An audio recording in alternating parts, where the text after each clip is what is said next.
Okay. So today I'm going to teach you about networking, and everything I'm going to teach you is either from my own experiences or a book that I've been reading recently titled Never Eat Alone.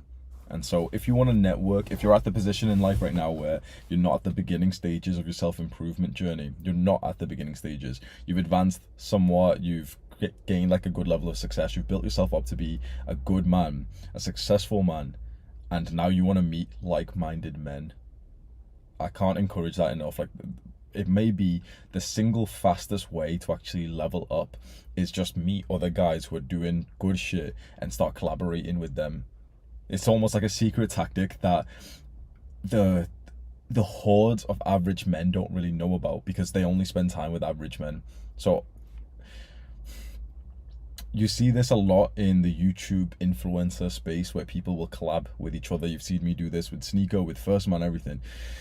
It's such a powerful tactic that is not used, which is to network with other successful people and then to essentially share wisdom and value to each other, particularly if you're all on social media, like you see with what's happening with, like, me and other creators right now.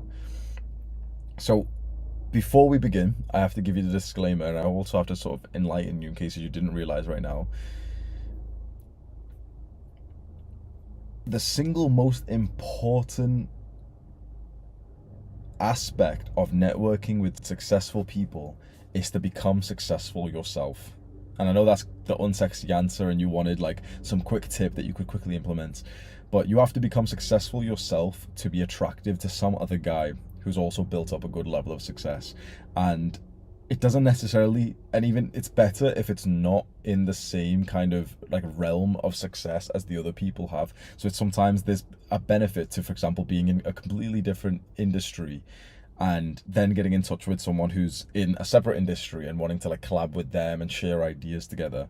But you need to bring something to the table.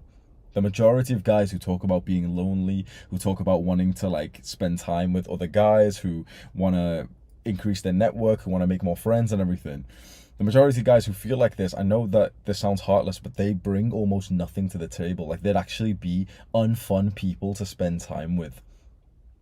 And it's the cold-hearted truth, is that if you don't, right, this is the cold-hearted truth.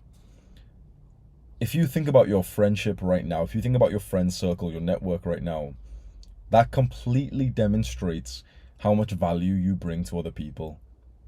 No one really wants to talk about this, but if you are, for example, thinking to yourself like, oh, I'm so lonely and I've got no friends and there's no one who I'm speaking to, bro, everyone else will give you this like feel good like lesson of like, oh, well, just believe in yourself, just be yourself. But the truth is, if you've got no one around you right now, it's because no one wants to be there, because you're not that great to be around. I had to accept this hard to swallow pill when I went months without speaking to a single person.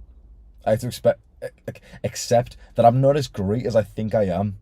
One day it just hit me. I was like, okay, if I was as social, as confident, as happy as I thought I was, I would have more friends than I do now. It took such a huge level of humility for me to realize, like, I'm not that great. I don't bring that much to the table. And it's from that moment about 2 years ago where I started to read books on social skills, and it opened up my eyes to think like, holy fuck, I've been doing this all wrong. I thought like I was such a social, confident guy. And then I start actually leveling up my social skills, which is going to be a big part of networking with successful people. And I realized that I was doing like a lot of the bad things that is spoken about in like very good social skills books, like How to Win Friends and Influence People. The first chapter of that is speaking about never complaining and never condemning others and never criticizing others. And I used to do that all the time, but I had this like false level of belief, thinking that, oh, I'm so successful because I had a fair amount of like friends in university who we would just go out and like drink with. I wonder, can I ban people on this? I'm on Streamlabs, so it doesn't even work properly, but it's really annoying. Bunch of like, I'm not even gonna swear at them, bro. I'm not gonna give them attention. Motherfuckers really sit here and just fucking spam live chat.